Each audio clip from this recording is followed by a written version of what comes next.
Inilah kisah Kenshin dan Kaori, seorang pemuda kaya yang menyamar kerja sebagai cleaning service.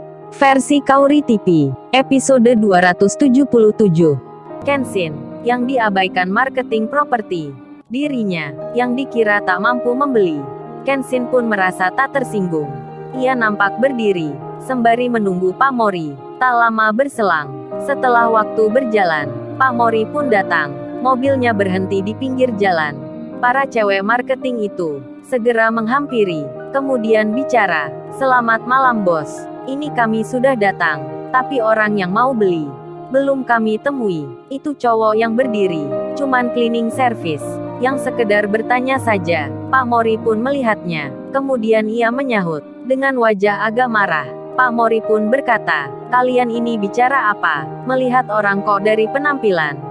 Asal kalian tahu saja, cleaning service itu bukan artis yang suka pamerin outfit, membeli tas dan pakaian saja. Pakai dipamerin harganya mahal, lalu diupdate statuskan, ditayangkan di televisi. Makanya kalian ini, jangan sering nonton acara yang kayak gituan, hingga mata kalian jadi terperdaya melihat orang dari penampilan."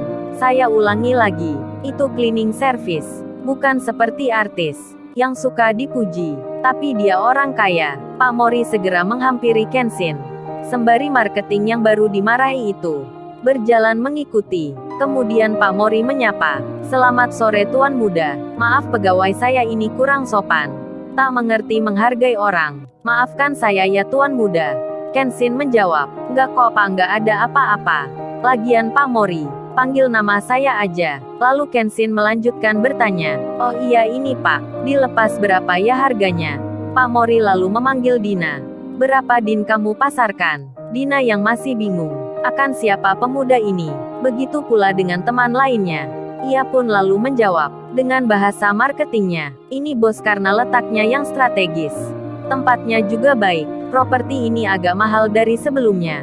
Dina pun menyebut angka, "Harganya 35 miliar bos." Pak Mori menyahutnya, meneruskan jawaban Dina, "Segitu tuan muda harganya. Itu masih boleh ditawar. Iya enggak Dina?" Dina menjawab, "Iya bos, masih boleh kurang." Kenshin pun menyahut, "Sudah Pak, saya ingin cepat. Nggak usah makai menawar, makin ribet jadinya. Karena saya ingin tempat ini bisa segera ditinggali." Pak Mori, "Siapkan saja apa yang diperlukan untuk jual belinya. Biar nanti saya tinggal menjawab." Dina dan dua rekan kerjanya mendengar itu. Mereka masih tak percaya akan apa yang dilihatnya. Pemuda ini beli properti, seperti membeli pakaian, tanpa menawar pula. Pak Mori pun lalu bilang, "Hei Dina, cepat kamu siapkan apa saja yang dibutuhkan." Lalu Kenshin, yang sedari tadi punya keinginan menelpon ayahnya, ia pun akan mengambil handphonenya.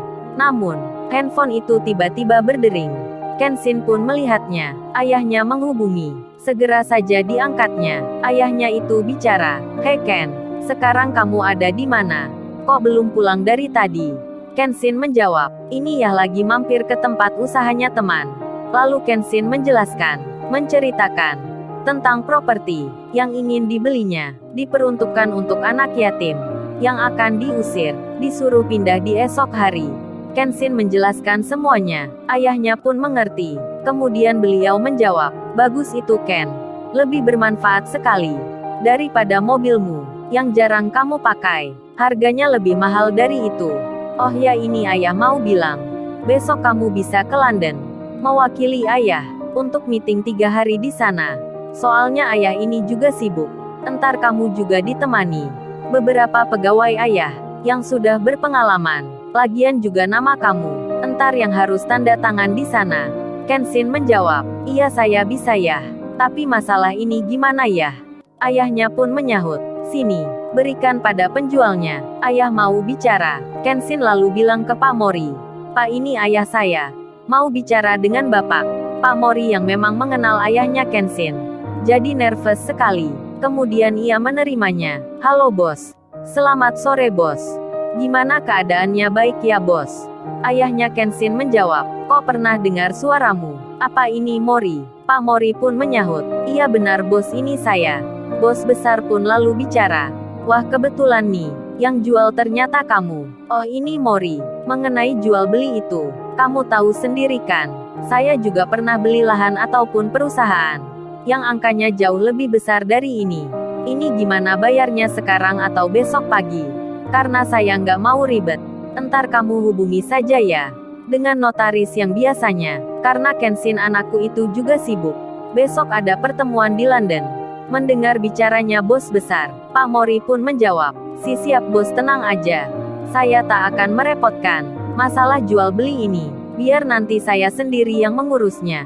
Dina itu mendengarnya, bosnya yang bicara, dengan orang di telepon itu. Seperti menjadi bawahan. Lalu bos besar pun bilang, oh ya Mori, itu kunci kalau bisa kasihkan ke Kenshin segera. Karena biar bisa ditempati anak yatim. Pak Mori pun menyahut, siap-siap bos. Lalu ia bicara, hei Dina, kuncinya kasihkan tuan muda. Buka pintu gedung ini segera. Pak Mori dalam hatinya berbisik. Ia bicara sendiri, ternyata gedung ini dibeli semalam.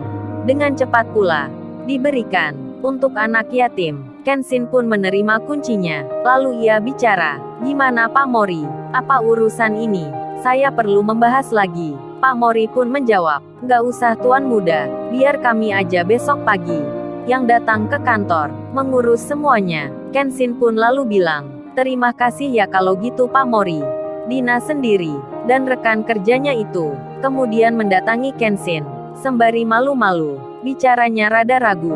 Dina marketing itu, berucap dengan pelan, maaf ya Mas Kenshin. Saya tadi, kurang sopan, terkesan meremehkan. Kenshin menjawab, saya nggak tersinggung kok Mbak, jadi santai aja, sembari membawa kunci. Kemudian Kenshin berjalan, ia mendatangi pengasuh panti, lalu ia pun bilang, Mbak ini saya yang tadi janji. Ini kunci gedung di sebelah itu.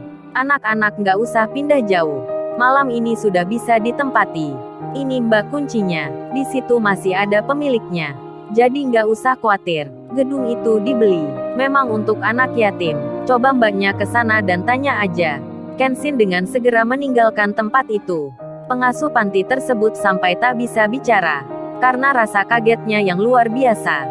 Hingga tak sempat bertanya nama, bertanya kenapa, bertanya siapa yang sebenarnya tentang pemuda itu. Lalu, bagaimana kisah selanjutnya? Subscribe channel ini untuk episode berikutnya. Terima kasih.